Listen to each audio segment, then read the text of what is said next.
बुजुर्गों की रवायात। फिर फरीसी और बाज फक्की उसके पास जमा हुए।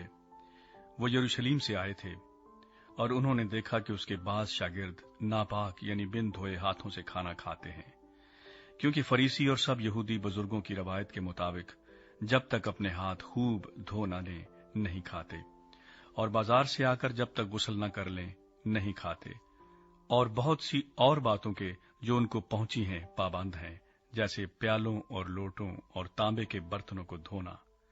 पस फरीसियों और फकीहों ने उससे पूछा, क्या सबब है कि तेरे शागिर्द बुजुर्गों की रवायत पर नहीं चलते बल्कि नापाक हाथों से खाना खाते हैं?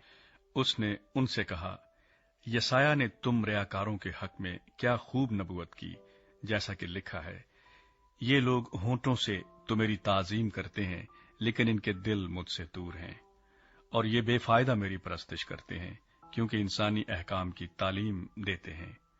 तुम खुदा के हुक्म को तर्क करके आदमियों की रवायत को कायम रखते हो।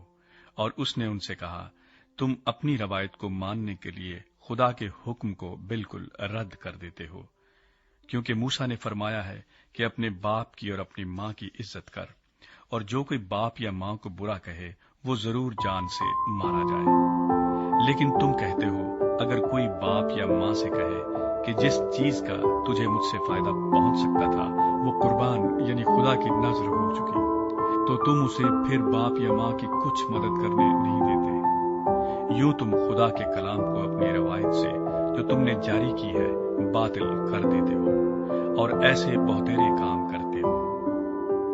पाकीज़गी का मयार।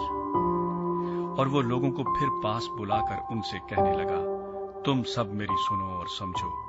कोई चीज बाहर से आदमी में दाखिल होकर उसे नापाक नहीं कर सकती, मगर जो चीजें आदमी में से निकलती हैं वही उसको नापाक करती हैं। अगर किसी के सुनने के कान हों तो सुन ले। और जब वो भीड़ के पास से घर में गया तो उसके शागिर्दों ने उससे इस तमसील के मानी पूछे।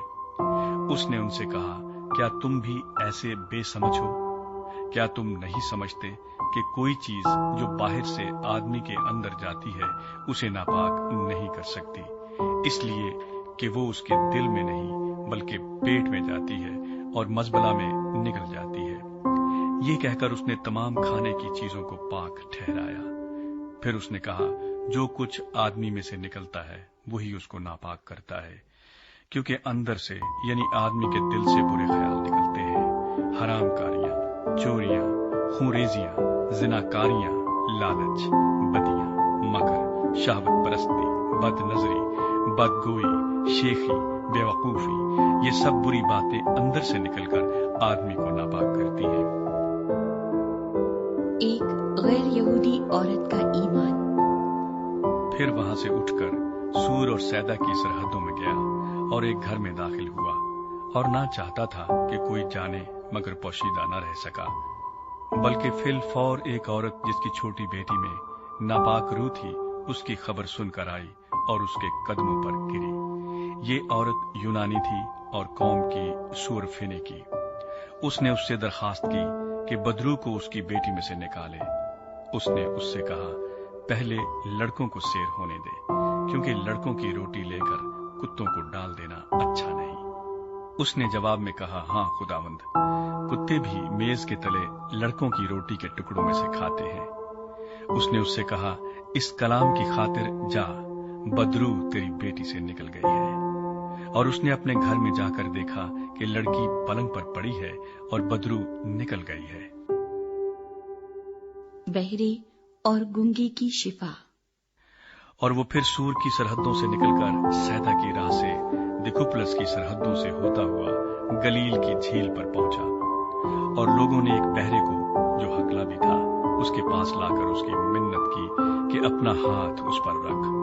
वो उसको भीड़ में से अलग ले गया और अपनी उंगलियां उसके कानों में डाली और थूक कर उसकी जुबान छुई, और आसमान की तरफ नजर करके एक आह भरी और उससे कहा, इफ्ताह यानी खुल जा।